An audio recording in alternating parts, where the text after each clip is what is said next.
when you ask a Christian priest, how do we know that your book is really the book of God? His answer would be, check.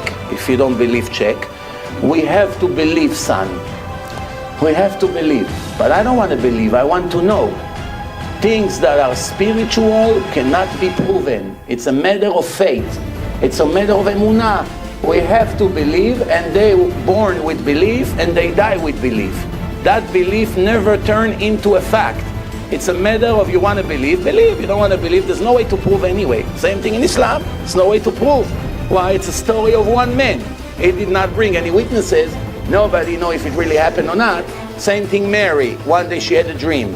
She claimed God came to her and made her pregnant. How many witnesses saw that God came to her while she was sleeping? Not even one, of course. There's no way to prove a dream. And when Muhammad showed up from the desert, as the Quran say, he came by himself. So nobody ever saw it. And when Buddha came 2,400 years ago and he claimed he saw the light, how many people witnessed that? Nobody, because it was only a story.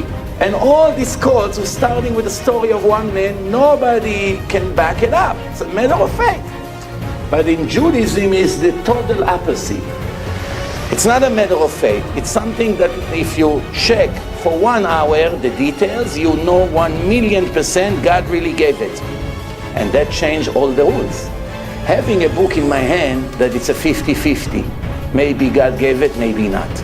It's a big dilemma. Would I live 70, 80 years according to these rules, and then one day I die and I find it was all baloney, nothing, it's not from God? Or if the book, I know 100% is the book of God, that's a different story. Now I'm willing to sacrifice.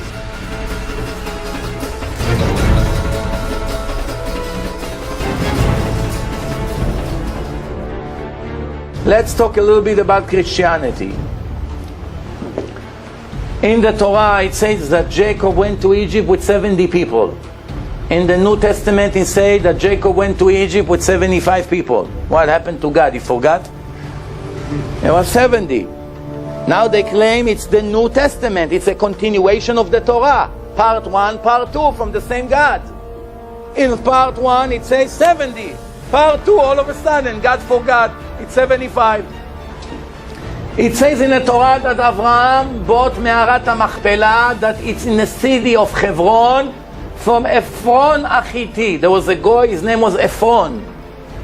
And New Testament, all of a sudden, they say that they bought it from Shechem, from son of Hamor in Shechem, Nablus. They say that Me'arat HaMachpelah, it's not in Hebron, it's in Nablus. What happened to God? He doesn't know where Me'arat HaMachpelah of Abraham, Yitzchak and Yaakov is?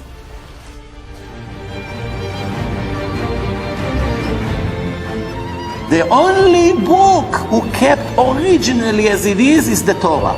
80,000 religions and cults, they cannot point which book is the original one that they received, because they have so many different versions. How many different New Testaments are in the world? You know, more than 150,000. Each one is different than the other. Over the generations they were copying, they make mistakes. 150,000 different texts. Quran, hundreds of texts. Torah, one Torah all over the world.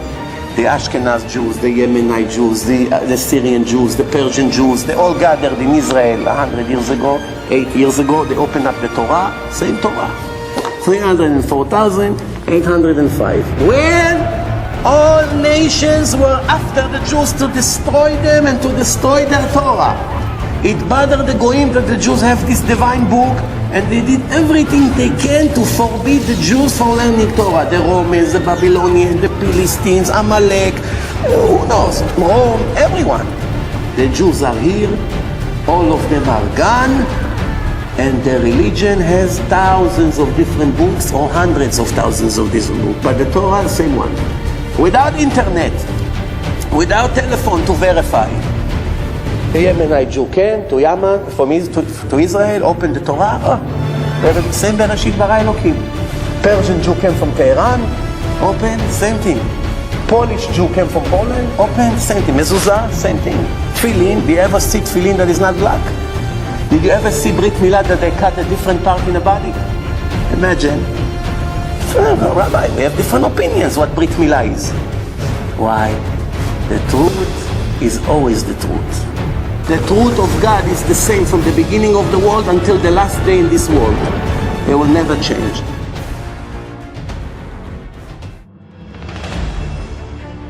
I had a famous debate, it's on YouTube and also on the website. 3 hours slashing the New Testament to pieces. That by the end of the debate, the Christian priest say, you put me in a hole, I don't know, I'm gonna get myself out of there. That's how successful he was. Why? Every page full of mistakes. He didn't know where he couldn't finish. I shot hundreds of mistakes, one after the other. His head started to spin. How is it possible that there are 25 mistakes in a book that claim to be from God? It's impossible that God made mistake in a text. We conclude that. Question number 2, if Jesus is the Son of God, who needs to waste time to prove from King David all the way to Joseph when we say Joseph is not the father? Third question, please explain me, how do you have more than 150,000 different versions to the New Testament? Please explain me how there are more than 150,000 different texts. Okay, that's question number 3. Question number 4, please tell me, how is it possible that in the New Testament it says that Jacob went to Egypt with 75 people when everybody agreed that the Torah say that Jacob went to Egypt with only 70 people? That's what happened. Why? Not because he's a fool. He's a professor for Christianity in Manhattan University for Christian Studies for 31 years. They chose the expert in New York to bring him to the debate. And what happened in the end? I told him, I just proved to you that your religion is false. He didn't say no. He said, but my heart doesn't let me live it. I said, heart is nothing. The Muslim also think by his heart. Heart doesn't show the truth. Heart is heart, it's feelings. The truth sometimes is exactly the opposite of that. If it's divine, there cannot be mistakes. The rest of the book can be marvelous, beautiful. Copy from the Old Testament, copy from here, copy from there, opinions, beautiful stories, miracles, happened, didn't happen. We don't even want to waste time of challenging the miracles. That's not even the issue here. Because I told you, and Jesus himself admit that making miracles is not an indication of anything. The conclusion that I'm trying to make to Danny and his friend right here is very simple. Divine has to be perfect. One mistake, not 50, not 500. One mistake, one contradiction in a text, 25 mistakes in a descendants, the cave it's in Shechem, 75 people went with Jacob to Egypt, and so forth and so on. The list is huge. I cannot go blinded after my feelings. Feelings means nothing. A lot of people, because of their feelings, they're in jail, they are killed already, their families are broken. The Judaism did not educate to go by your heart, by your feelings. For those who didn't know, when we receive the Torah, we receive the written and the oral Torah. Receive the written and the oral Torah. You cannot understand one word from the written Torah without going to the oral Torah. The oral Torah explains all the secrets of the written Torah. You won't understand anything. You won't know how to do circumcision. You won't know how to keep Shabbat. You don't know how to make tefillin. You don't know what mezuzah is. You don't know. Without the oral laws, all the instructions were given to us verbally, separately.